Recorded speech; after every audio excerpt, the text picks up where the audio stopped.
പ്രിയപ്പെട്ടവരെ, ബൈബിളിലൂടെ ഒരു തീർത്ഥാടനമെന്ന ബൈബിൾ പഠനത്തിൻ്റെ പുതിയ എപ്പിസോഡിലേക്ക് നിങ്ങൾക്കെല്ലാവർക്കും യേശുനാമത്തിൽ സ്വാഗതം.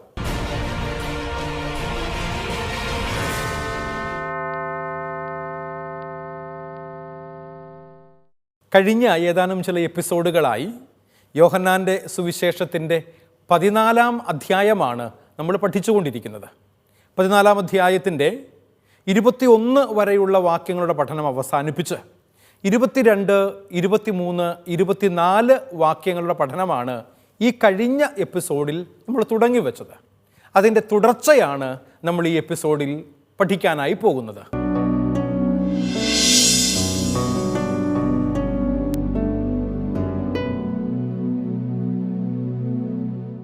യോഹന്നാൻ്റെ സുവിശേഷം 14-ാം അധ്യായത്തിൻ്റെ 22 മുതൽ 24 വരെയുള്ള വാക്യങ്ങളെ ത്രിത്വ സഹവാസം എന്ന പേരിൽ പിതാവും പുത്രനും പരിശുദ്ധാത്മാവുമായ ത്രിത്വൈക ദൈവവുമായുള്ള ബന്ധത്തിലാണ് നമ്മൾ മനസ്സിലാക്കിക്കൊണ്ടിരിക്കുന്നത്. എന്ന് പറഞ്ഞാൽ ദൈവവുമായുള്ള ഹൃദയ ഐക്യത്തിൽ ജീവിക്കുന്ന മനുഷ്യനാണ് ദൈവത്തിൻ്റെ യഥാർത്ഥമായ വാസസ്ഥലം എന്ന് പറയുക. മനുഷ്യ ഹൃദയങ്ങളിൽ ജീവിക്കാൻ ഇഷ്ടപ്പെടുന്ന ഒരു ദൈവത്തെയാണ് വിശുദ്ധ ബൈബിൾ, പ്രത്യേകിച്ച് യോഹന്നാൻ്റെ സുവിശേഷം, അതിൽ പ്രത്യേകമായി 14-ാം അധ്യായം നമുക്ക് പരിചയപ്പെടുത്തുന്നത്. അതുകൊണ്ട് തന്നെയും ദൈവവുമായുള്ള ഹൃദയ ഐക്യത്തിൽ ജീവിക്കുന്ന മനുഷ്യൻ്റെ ഹൃദയത്തിൽ ജീവിക്കാനാണ് ദൈവം ആഗ്രഹിക്കുന്നത്.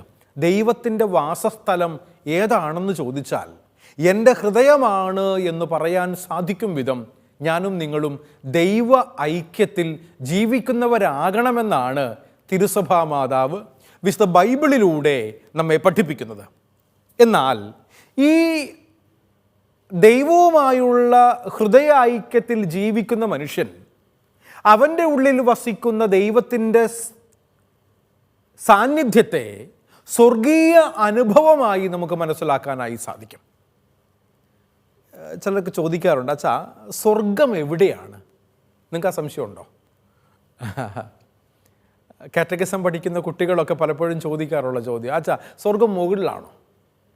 ഈ സ്വർഗം എന്ന് പറയുന്ന സ്ഥലം അതെവിടാ? അങ്ങനൊരു സ്ഥലം ഉണ്ടോ? നിങ്ങളൊക്കെ എന്നാ തോന്നണേ? സ്വർഗം എന്നുള്ളത് ഒരു സ്ഥലമല്ല, മറിച്ച് അതൊരു അവസ്ഥയാണ് എന്ന് തിരുസഭാ മാതാവ് ദൈവശാസ്ത്രപരമായി നമ്മെ പഠിപ്പിക്കുന്നുണ്ട്. അതുകൊണ്ട് തന്നെയും നമ്മൾ മുകളിലേക്ക് കൈകൾ ഉയർത്തിക്കൊണ്ട് സ്വർഗം മുകളിൽ എന്ന് പറയുന്നതിൻ്റെ കാരണം അത് കർത്താവ് ആരോഹണം ചെയ്ത് മുകളിലേക്ക് പോയി ദൈവത്തിൻ്റെ വലതുഭാഗത്ത്, പിതാവിൻ്റെ വലതുഭാഗത്ത് എന്ന ചിന്തയിൽ നിന്നാണ്. ആരോഹണം, മുകളിലേക്ക് ഉയരുക എന്നൊക്കെയുള്ള അർത്ഥം കൊണ്ടാണ്. അതല്ലാതെ മുകളിൽ ആകാശത്തിൽ എവിടെയോ അല്ലെങ്കിൽ മറ്റെവിടെയെങ്കിലുമോ ഉള്ള ഒരു സ്ഥലമായി മാത്രം സ്വർഗത്തെ കാണാൻ നമുക്ക് സാധ്യമല്ല. ഇതൊരവസ്ഥയാണ്. എന്തവസ്ഥയാണിത്?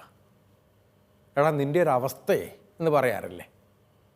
ഈ അവസ്ഥ എന്ന് പറഞ്ഞാൽ ദൈവത്തെ മുഖാഭിമുഖം കണ്ട് ജീവിക്കാൻ സാധിക്കുന്ന മനുഷ്യൻ്റെ അവസ്ഥയെക്കുറിച്ചാണ്. ഇതാണ് സഹവാസം എന്ന് പറയുക.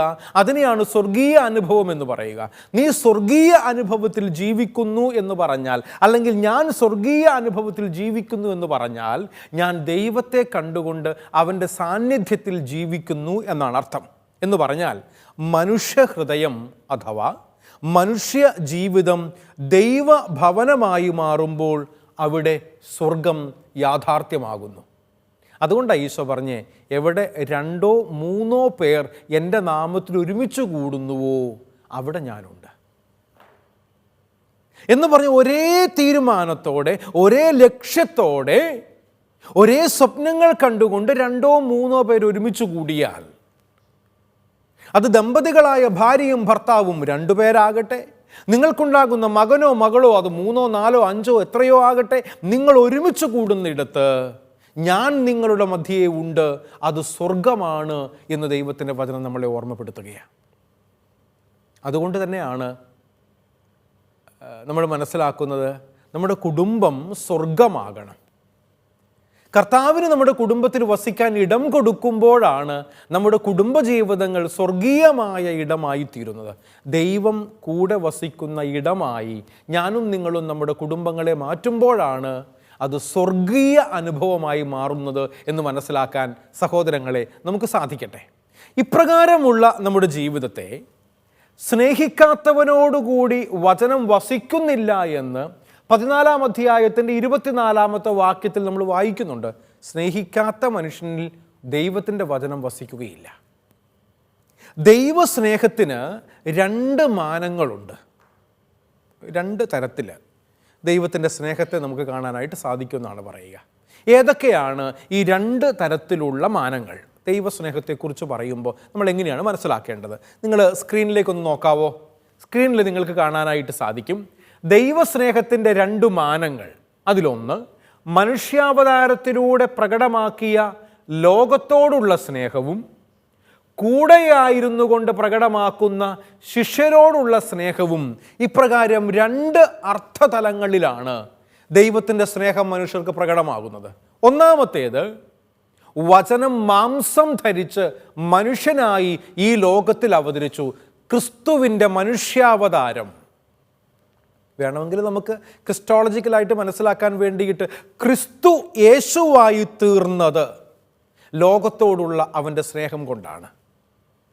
യഹോവയാകുന്ന പിതാവായ ദൈവം പുത്രനായ ദ ഓൺലി ബിഗോട്ടൺ സൺ എന്ന് പറയുക, തൻ്റെ പ്രിയപ്പെട്ടവനായ വാത്സല്യ മകനായ ഏകജാതനായ യേശു കർത്താവിന് ഈ ലോകത്തിൽ ജനിക്കാൻ, മനുഷ്യാവതാരം ചെയ്യാൻ വിട്ടതിലൂടെ ദൈവത്തിൻ്റെ സ്നേഹം പ്രകടമാകുകയാണ്.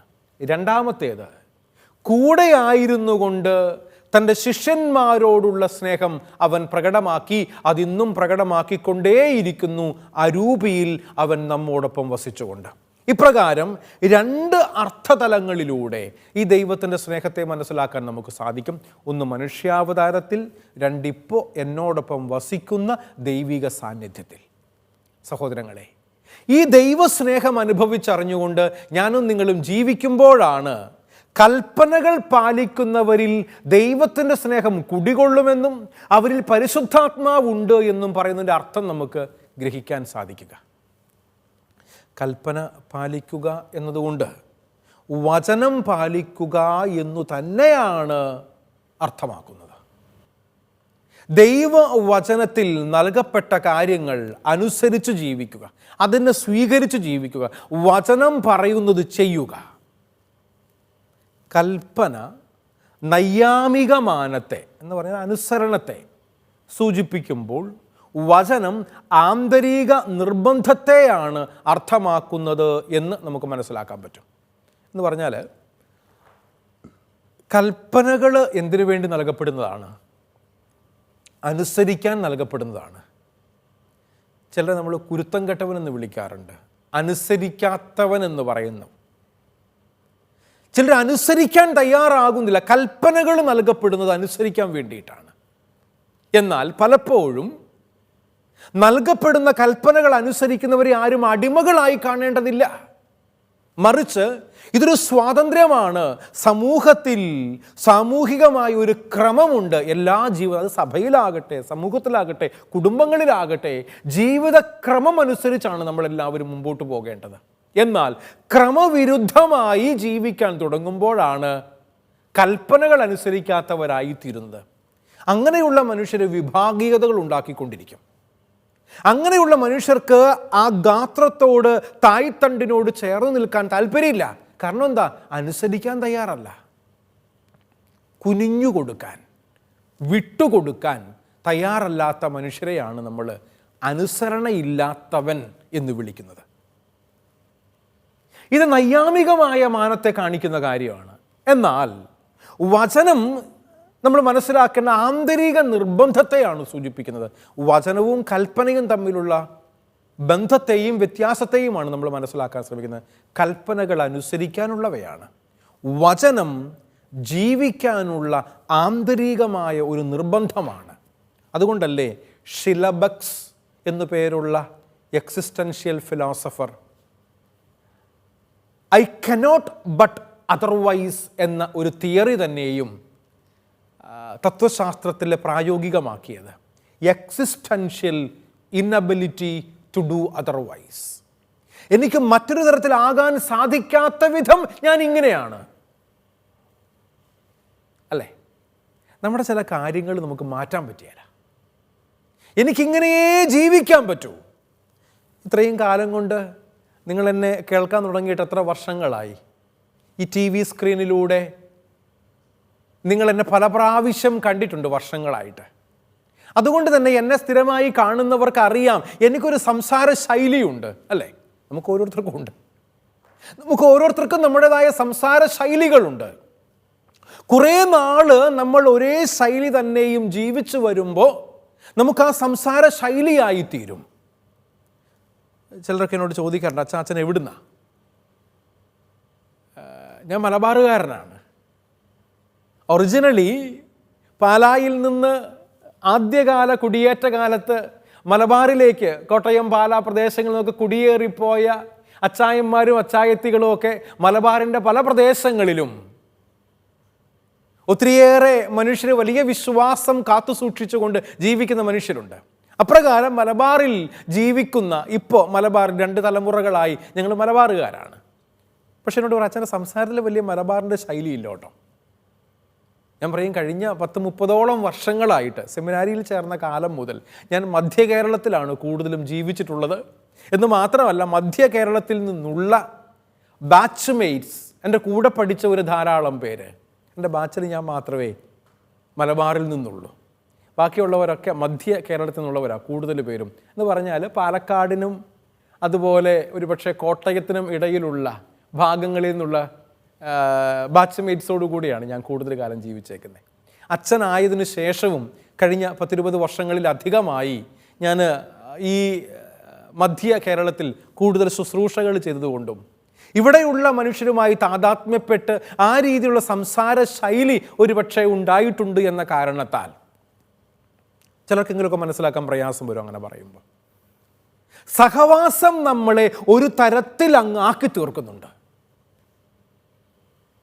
ആരോടൊപ്പമാണ് സഹവാസം എന്നുള്ളതാണ് കാര്യം. അതുകൊണ്ടാണ് സാധാരണ ചില സൈക്കോളജിസ്റ്റ് പറയാറുണ്ട്, നിന്റെ കൂട്ടുകാരൻ ആരാണെന്ന് പറഞ്ഞാൽ നിന്റെ സ്വഭാവം എന്താണെന്ന് ഞാൻ പറയാം. നിന്റെ കൂട്ടുകാരൻ ആരാണെന്ന് പറഞ്ഞാൽ ഏകദേശം അവനെ പോലെയുള്ള സ്വഭാവ സവിശേഷത ഉള്ളതുകൊണ്ടാണ് നീ അവനെ കൂട്ടുകാരനാക്കിയിരിക്കുന്നത്, അല്ലേ? നമ്മളോട് ചേർന്ന് പോകുന്ന ഒരാളെയെ നമ്മൾ കൂട്ടുകാരാക്കുകയുള്ളൂ. ഇതാണ് എൻ്റെ വ്യത്യാസം. അതുകൊണ്ട് തന്നെ ഇപ്രകാരം നമ്മൾ തമ്മിൽ എനിക്ക് മറ്റൊന്നാകാൻ സാധിക്കാത്ത വിധം ഞാൻ ഇങ്ങനെ ആയി തീർന്നിരിക്കുന്നു എന്ന് പറയുന്നത് പോലെ ഞാൻ എൻ്റെ കർത്താവിനോട് കൂടെ ആയിരിക്കാൻ വേണ്ടി മറ്റൊന്നും എനിക്ക് വേണ്ട, ഞാൻ ഉച്ഛിഷ്ടം പോലെ കണക്കാക്കുന്നു. പൗലോസ് അപ്പോസ്തലൻ്റെ വാക്കുകൾ കൃത്യമല്ലേ? എനിക്ക് വേറൊന്നും വേണ്ട, എൻ്റെ കർത്താവിനോടൊപ്പം മാത്രം ആയിരുന്നാൽ മതി. ഇതാണ് എൻ്റെ ആഗ്രഹം, ആവശ്യമെന്ന് നമ്മളെ ഓർമ്മപ്പെടുത്തുകയാണ്. അതുകൊണ്ട് തന്നെയും സഹോദരങ്ങളെ, ഞാനും നിങ്ങളും തിരിച്ചറിയേണ്ടുന്ന ഒരു കാര്യം, കൽപ്പനയും വചനവും തമ്മിൽ ഒരേ ബന്ധമുള്ളതുപോലെ തന്നെ കൽപ്പന അനുസരിക്കാനുള്ളതാണെങ്കിൽ വചനം ജീവിക്കാനുള്ളതാണ്. ഇതൊരു ആന്തരികമായ ഒരു നിർബന്ധത്തിൻ്റെ ഭാഗമായി വരുന്നതാണ്. അതുകൊണ്ട് തന്നെയും ഇതിനെ നമ്മൾ മനസ്സിലാക്കാൻ വേണ്ടിയിട്ട് നിങ്ങൾ സ്ക്രീനിൽ നോക്കിയാൽ ഞാൻ അവിടെ ഒരു വാക്ക് എഴുതി വെച്ചിട്ടുണ്ട്, പാലിക്കുക. പാലിക്കുക എന്ന് പറഞ്ഞാൽ എന്താ? പാലിക്കുക എന്നതിന് 2 ഗ്രീക്ക് പദങ്ങൾ ഉണ്ട്, 2 ഗ്രീക്ക് വാക്കുകൾ. ഞാൻ ഗ്രീക്ക് എന്തിനാ പറയണമെന്ന് അറിയാവോ? യോഹന്നാൻ്റെ സുവിശേഷം എഴുതപ്പെട്ടത് ഗ്രീക്ക് ഭാഷയിലാണ്. അതുകൊണ്ട് തന്നെയും ഗ്രീക്ക് ഭാഷയിൽ 2 പദങ്ങളുണ്ട് പാലിക്കുക എന്ന വാക്കിനെ കാണിക്കാൻ. അതിൽ ഒന്നാമത്തെ വാക്ക് തേരേയിൻ എന്നാണ്. തേരേയിൻ, തേരേയിൻ എന്ന വാക്കിൻ്റെ, എന്ന ഗ്രീക്ക് വാക്കിൻ്റെ അർത്ഥം ഉള്ളിൽ നിന്നുള്ള നിർബന്ധം എന്നാണ്. ഉള്ളിൽ നിന്ന് വരുന്നൊരു നിർബന്ധം. നമുക്ക് ഉള്ളിൽ നിന്നൊരു നിർബന്ധ ബുദ്ധി ചിലപ്പോഴെങ്കിലുമൊക്കെ തോന്നാറില്ലേ? എന്നാൽ രണ്ടാമതൊരു വാക്കുകൂടിയുണ്ട്, പാലിക്കുക എന്ന അർത്ഥം വരുന്ന ഫുലാസെയിൻ. ഫുലാസെയിൻ, ഫുലാസെയിൻ എന്ന വാക്കിൻ്റെ അർത്ഥം ചങ്ങലയിടുക അഥവാ ബാഹ്യമായ ഒരു സമ്മർദ്ദം ഉണ്ടാവുക എന്നുള്ളതാണ്. അപ്പോൾ ആന്തരിക സമ്മർദ്ദമുണ്ട്, ബാഹ്യമായ സമ്മർദ്ദമുണ്ട്. ഒരാളെ ചങ്ങലക്കിടുക എന്ന് പറഞ്ഞാൽ അടിമയാക്കുക എന്നൊക്കെ വേണമെങ്കിൽ നമുക്കതിനെ വിളിക്കാം, അല്ലേ? അടിമയാക്കുക എന്ന് വേണമെങ്കിൽ വിളിക്കാം. എന്ന് പറഞ്ഞാൽ ഒരു വ്യക്തിയെ അടിമയാക്കി തീർക്കുന്ന അനുസരണം എന്നുള്ള ഒരു കാര്യം. ഇതല്ല ദൈവത്തിൻ്റെ വചനം നമ്മളെ ഓർമ്മപ്പെടുത്തുന്നത്. അത് വെറും കൽപ്പനകൾ മാത്രമാണ്. ഇവിടെ പ്രയോഗിച്ചിരിക്കുന്നത് തേരേയിൻ എന്ന വാക്കാണ് യോഹന്നാൻ ഉപയോഗിച്ചിരിക്കുന്നത്. തേരേയിൻ എന്ന വാക്കിൻ്റെ അർത്ഥം ഉള്ളിൽ നിന്നുള്ള നിർബന്ധം എന്നാണ്. ഉള്ളിൽ നിന്നുള്ള നിർബന്ധം. എനിക്ക് തന്നെയും ഒരു നിർബന്ധ ബുദ്ധിയുണ്ട്. ഞാൻ ഇങ്ങനെ ജീവിക്കണം, ഞാൻ ഇങ്ങനെ പറയണം, ഞാനിത് ചെയ്യണം, ഇല്ലേ? നമ്മുടെ ഉള്ളിൽ തോന്നുകയാണ് നമുക്ക്. നമ്മുടെ തോന്നലുകൾക്കനുസരിച്ചാണ് ജീവിക്കുന്നത്, അല്ലേ? അതിനെ സാമൂഹികമായ ചില ക്രമങ്ങളിലും ചുട്ടവട്ടങ്ങളിലുമൊക്കെ നമ്മൾ അങ്ങോട്ട് അപ്ലൈ ചെയ്യുകയാണ്. നമ്മളാരും മറ്റുള്ളവരുടെ തോന്നലുകൾക്കനുസരിച്ച് ജീവിക്കുന്നവരല്ല. അങ്ങനെ ജീവിക്കാൻ ശ്രമിക്കുമ്പോഴാണ് ബാഹ്യമായ സമ്മർദ്ദം. ഫുലാസൈൻ എന്ന വാക്ക്, ചങ്ങലയിടുക എന്ന വാക്ക് അവിടെയാണ് അർത്ഥവത്താകുന്നത്. അതുകൊണ്ടാണ് ഇവിടെ പറയുന്ന കൽപ്പന അനുസരണം സ്നേഹത്തിൻ്റെ അനുസരണമാണ് എന്ന് പറയുന്നതിൻ്റെ കാരണം ഇതിൻ്റെ ഉള്ളിൽ നിന്ന് വരുന്നതാണ്. നമ്മൾ പറയാറില്ലേ, അനുസരിപ്പിക്കുക എന്നുള്ളത് വലിയ പ്രയാസമുള്ള കാര്യമാണ്. ഉള്ളിൽ നിന്ന് തോന്നണം. എൻ്റെ പൗരോഹിത്യ സമർപ്പിത ജീവിതത്തിൽ ഞാൻ ഇങ്ങനെ ജീവിക്കണമെന്നുള്ളത് എൻ്റെ ഉള്ളിൽ നിന്ന് വരുന്ന എൻ്റെ ആഗ്രഹത്തിൻ്റെ പൂർത്തീകരണമാണ്.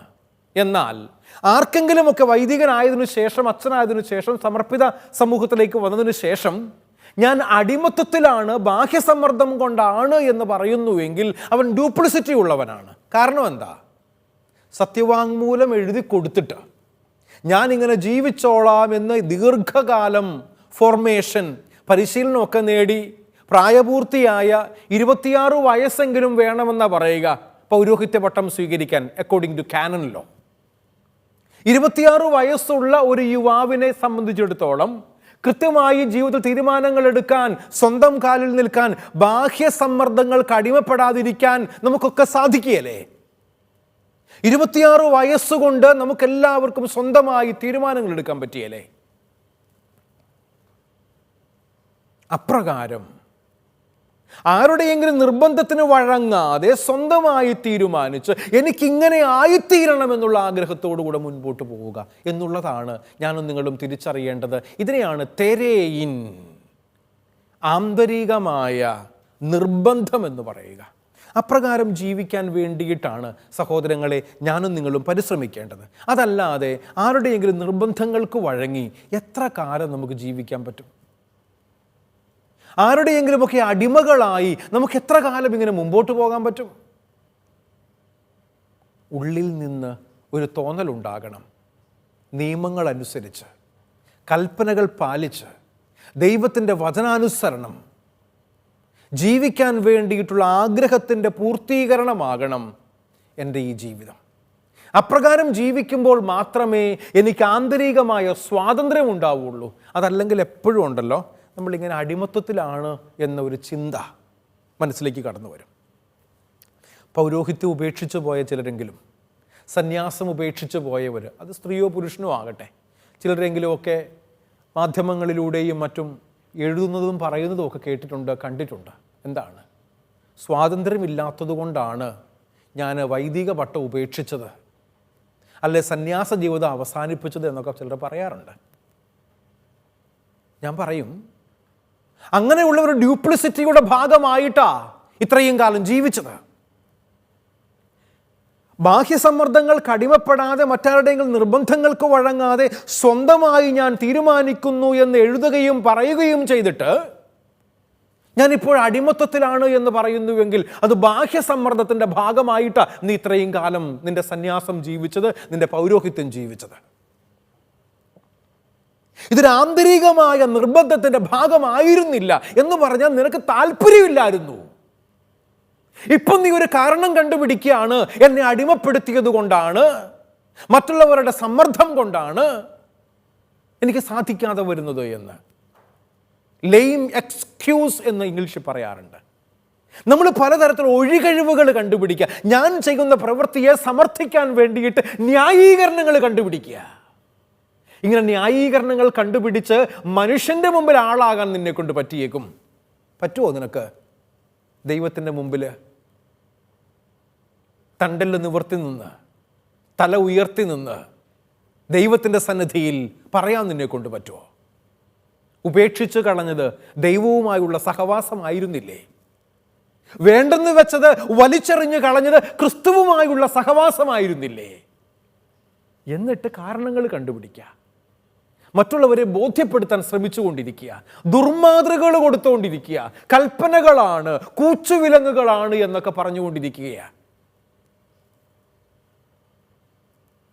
ഞാൻ 28 വർഷങ്ങളായി സന്യാസം ജീവിക്കാൻ തുടങ്ങിയിട്ട്, 21 വർഷങ്ങളായി പൗരോഹിത്യം ജീവിക്കാൻ തുടങ്ങിയിട്ട്, എനിക്കിന്ന് വരെ ഈ പൗരോഹിത്യമോ സന്യാസമോ ഒരു കൂച്ചുവിലങ്ങായി തോന്നിയിട്ടില്ലെന്നേ. ഇതെൻ്റെ അനുഭവം ഞാൻ പറയണേ. മറ്റൊരാൾക്ക് അങ്ങനെ തോന്നുന്നതിനെ ഞാൻ ചോദ്യം ചെയ്യുന്നില്ല, മറിച്ച് അതിൽ ഡ്യൂപ്ലിസിറ്റി ഉണ്ട് എന്ന് ഞാൻ പറയുക. അങ്ങനെ ആരെങ്കിലും ജീവിക്കുന്നുണ്ടെങ്കിൽ, അങ്ങനെ പുറത്തിറങ്ങിയിട്ട് പറയുന്നുണ്ട് എങ്കിൽ, ചിലരെങ്കിലുമൊക്കെ രാഷ്ട്രീയ പാർട്ടികൾ മാറുമ്പോൾ, മറ്റു ചില പ്രത്യയശാസ്ത്രങ്ങളിലേക്കൊക്കെ പോകുമ്പോൾ, ഇത്രയും നാൾ ഉണ്ടായിരുന്ന രാഷ്ട്രീയ പാർട്ടിയെയും പ്രത്യയശാസ്ത്രത്തെയും ഒക്കെ കുറ്റം പറഞ്ഞ് ഇറങ്ങിപ്പോകുന്നത് നമ്മൾ കണ്ടിട്ടില്ലേ? എന്താ കാരണം? അവർക്ക് അവരുടേതായ കാരണങ്ങൾ പലതും ഉണ്ടായേക്കാം. പക്ഷേ പുതിയ ഒരു പ്രത്യയശാസ്ത്രത്തിലേക്ക് കടന്നു ചെല്ലുമ്പോൾ, പുതിയൊരു രാഷ്ട്രീയ പ്രസ്ഥാനത്തിലേക്ക് കടന്നു ചെല്ലുമ്പോൾ അവിടെ അക്സെപ്റ്റൻസ് കിട്ടണമെങ്കിൽ അവർ പറയുന്നതനുസരിച്ച്, അവരെഴുതുന്ന സ്ക്രിപ്റ്റുകൾക്കനുസരിച്ച് ഞാൻ സംസാരിക്കണം. അതിന് ഞാൻ കടന്നു വന്ന രാഷ്ട്രീയ പാർട്ടിയെ, പ്രത്യയശാസ്ത്രത്തെ കുറ്റപ്പെടുത്തിയേ പറ്റുള്ളൂ. ബാലിശമല്ലേ? സ്ഥാനമാനങ്ങൾക്ക് വേണ്ടി, എന്തെങ്കിലും ഈ ലോകത്തിലുള്ള ചില സമ്പാദ്യങ്ങൾക്ക് വേണ്ടി, നേട്ടങ്ങൾക്ക് വേണ്ടി ഇപ്രകാരം സ്വന്തമായ തീരുമാനങ്ങളെയും സ്വപ്നങ്ങളെയും പ്രത്യയശാസ്ത്രത്തെയും ജീവിത രീതികളെയും വേണ്ടെന്ന് വെച്ച് ആർക്കാണ് ഇങ്ങനെ കാലുമാറാൻ പറ്റുന്നത്? കാലുമാറുന്നതോടൊപ്പം നിന്റെ മനസ്സും ഹൃദയവും തലയും ഒപ്പം മാറുന്നുണ്ടോ? ചിലരെക്കുറിച്ചൊക്കെ പറയാറില്ലേ, ഗതി കെട്ടാതെ അലഞ്ഞു നടക്കും. ഗതി കിട്ടാതെ അലഞ്ഞു നടക്കാൻ കാരണം നീ വിശ്വസിക്കുന്ന പ്രത്യയശാസ്ത്രം അനുസരിച്ച് നിന്റെ മനസ്സ് നിനക്ക് നൽകുന്ന ആന്തരികമായ ആ സ്വാതന്ത്ര്യമനുസരിച്ച് ജീവിക്കാൻ വേണ്ടി ശ്രമിക്കുന്നില്ല എന്ന കാരണം കൊണ്ടാണ് ഇപ്രകാരം ബാഹ്യമായ സമ്മർദ്ദങ്ങൾക്ക് വഴങ്ങേണ്ടി വരുന്നത് എന്ന് തിരിച്ചറിയുക. സഹോദരങ്ങളെ, യോഹന്നാന്റെ സുവിശേഷത്തിൻ്റെ 24 വരെയുള്ള വാക്യങ്ങളിൽ തൃത്വൈക ദൈവവുമായുള്ള ഈ സഹവാസത്തിലായിരിക്കാൻ എനിക്ക് സാധിക്കണമെന്ന് ദൈവം നമ്മളെ ഓർമ്മപ്പെടുത്തുകയാണ്. അതിന് സാധിക്കാതെ വരുമ്പോഴാണ് ഞാൻ പലപ്പോഴും പലതരത്തിലുള്ള ന്യായീകരണങ്ങൾക്ക് വേണ്ടിയിട്ട് ശ്രമിക്കുക. അതുവഴിയായിട്ട് പലപ്പോഴും എനിക്ക് തെറ്റുകൾ സംഭവിക്കുന്നു. ഇനി നമ്മൾ 25, 26 വാക്യങ്ങൾ മനസ്സിലാക്കാൻ വേണ്ടി ശ്രമിക്കാം. യോഹന്നാന്റെ സുവിശേഷത്തിൻ്റെ 14-ാം അധ്യായം 25, 26 2 വാക്യങ്ങൾ നമുക്കൊന്ന് വായിച്ചു കേൾക്കാം. ആദ്യം, നിങ്ങളോട് കൂടെ ആയിരിക്കുമ്പോൾ തന്നെ ഇവ ഞാൻ നിങ്ങളോട് പറഞ്ഞിരിക്കുന്നു. എന്നാൽ എൻ്റെ നാമത്തിൽ പിതാവ് അയക്കുന്ന ആശ്വാസകനായ പരിശുദ്ധാത്മാവ് എല്ലാ കാര്യങ്ങളും നിങ്ങളെ പഠിപ്പിക്കുകയും ഞാൻ നിങ്ങളോട് പറഞ്ഞിട്ടുള്ളവയെല്ലാം നിങ്ങളെ അനുസ്മരിപ്പിക്കുകയും ചെയ്യും. നമ്മുടെ കർത്താവായ മിശിഹായ്ക്ക് സ്തുതി. പ്രിയപ്പെട്ടവരെ, ഈ 2 വാക്യങ്ങൾക്ക്, യോഹന്നാന്റെ സുവിശേഷം 14-ാം അധ്യായം 25, 26 വാക്യങ്ങൾക്ക് സ്ക്രീനിൽ നിങ്ങൾക്ക് കാണാൻ സാധിക്കും. ഞാനൊരു പ്രത്യേകമായ ഒരു ഹെഡിങ്, ഒരു തലവാചകം കൊടുത്തിട്ടുണ്ട്. ആ തലവാചകം ഇതാണ്: പ്രബോധകനായ പരിശുദ്ധാത്മാവ്. എന്തുകൊണ്ടാണ് പ്രബോധകനായ പരിശുദ്ധാത്മാവ് എന്ന് പറയുന്നത്? വചനം 26-ാമത്തെ വാക്യത്തിൽ നമ്മളെ ഓർമ്മപ്പെടുത്താണ്, എന്നാൽ എൻ്റെ നാമത്തിൽ പിതാവ് അയക്കുന്ന സഹായകനായ പരിശുദ്ധാത്മാവ് എല്ലാ കാര്യങ്ങളും നിങ്ങളെ പഠിപ്പിക്കുകയും ഞാൻ നിങ്ങളോട് പറഞ്ഞിട്ടുള്ളവയെല്ലാം നിങ്ങളെ അനുസ്മരിപ്പിക്കുകയും ചെയ്യും. സഹായകനായ പരിശുദ്ധാത്മാവിൻ്റെ പ്രധാനപ്പെട്ട പ്രവർത്തനം എന്ന് പറയുക പഠിപ്പിക്കുക എന്നതാണ്. പഠിപ്പിക്കുക, അനുസ്മരിപ്പിക്കുക എന്ന 2 വാക്കുകളിലൂടെയാണ് പരിശുദ്ധാത്മാവിൻ്റെ പ്രബോധന പ്രക്രിയയെ യോഹന്നാൻ സുവിശേഷകൻ അവതരിപ്പിക്കുന്നത് എന്ന് നമുക്ക് മനസ്സിലാക്കാൻ സാധിക്കും. അതുകൊണ്ട് പരസ്യ വെളിപാട് ദൈവപുത്രനായ ഈശോയിൽ പൂർണ്ണതയിലെത്തിയെങ്കിലും ലോകാവസാനം വരെ നിലനിൽക്കേണ്ട സഭാജീവിതത്തിൽ കാലാനുസൃതമായ രീതിയിൽ ദൈവത്തിൻ്റെ ഈ വെളിപാട് അഥവാ ദൈവവചനം വ്യാഖ്യാനിക്കാനും മനസ്സിലാക്കാനും പരിശുദ്ധാത്മാവിൻ്റെ പ്രബോധനം നമുക്ക് ആവശ്യമാണ്. ആത്മാവിൻ്റെ പ്രബോധനം അനുസരിച്ചാണ് നമ്മൾ ജീവിക്കേണ്ടത്. അതുകൊണ്ടാണ് ആത്മാവ് നമ്മൾക്കെല്ലാവർക്കും ആന്തരികമായ പ്രചോദനങ്ങൾ നൽകിക്കൊണ്ടേയിരിക്കും എന്ന് പറയുന്നതിൻ്റെ കാരണം. അതുകൊണ്ട് തന്നെ ഈശോയുടെ പ്രബോധനത്തിൻ്റെ ശരിയായ അർത്ഥം ഗ്രഹിക്കുവാൻ അന്ന് ശ്ലീഹന്മാർക്ക് കഴിഞ്ഞിരുന്നില്ല കർത്താവിനോട് കൂടെ നടന്ന കാലത്ത്. എന്നാൽ അതിന് പരിശുദ്ധാത്മാവ് അവരെയും അവരുടെ പിൻതലമുറക്കാരായ സഭാംഗങ്ങളെയും ഇന്നും സഹായിച്ചുകൊണ്ടേയിരിക്കുന്നു എന്നുള്ളത് കൊണ്ടാണ് പ്രബോധകനായ പരിശുദ്ധാത്മാവ് എന്ന പേരിൽ ഈ ഭാഗത്തെ ഞാൻ അടയാളപ്പെടുത്തുന്നത്. പരിശുദ്ധാത്മാവ് നമ്മളെ നിരന്തരമായി പ്രചോദിപ്പിച്ചുകൊണ്ടിരിക്കുകയാണ്, പ്രബോധിപ്പിച്ചുകൊണ്ടിരിക്കുകയാണ്. മിശിഹായുടെ ഉത്ഥാനത്തിനു ശേഷമുള്ള പരിശുദ്ധാത്മാവിൻ്റെ ഈ പ്രവർത്തനത്തെയാണ് അനുസ്മരിപ്പിക്കുക എന്നതുകൊണ്ട് അർത്ഥമാക്കുന്നത്. ഞാൻ പിന്നീടും തുടർന്നും നിങ്ങളെ ഈ കാര്യങ്ങൾ ഓർമ്മപ്പെടുത്തും. ഉത്ഥാനാനന്തരമുള്ള പരിശുദ്ധാത്മാവിൻ്റെ ഈ പ്രബോധന പ്രക്രിയയാണ് യോഹന്നാൻ 14-ാം അധ്യായത്തിൻ്റെ 25-26 വാക്യങ്ങളിലൂടെ നമ്മളെ ഓർമ്മപ്പെടുത്തുന്നത്. പ്രിയപ്പെട്ടവരെ, ആത്മാവിൻ്റെ പ്രചോദനമനുസരിച്ചും അവൻ പ്രബോധിപ്പിക്കുന്നതനുസരിച്ചും ജീവിക്കാൻ പരിശ്രമിക്കാം. അതുവഴിയെ അവനോടൊപ്പമായിരിക്കാം ആത്മീയ ജീവിതം നയിക്കാൻ സാധിക്കട്ടെ. വീണ്ടും കാണും വരെയും ദൈവനാമത്തിൽ ശുഭവന്ദനം.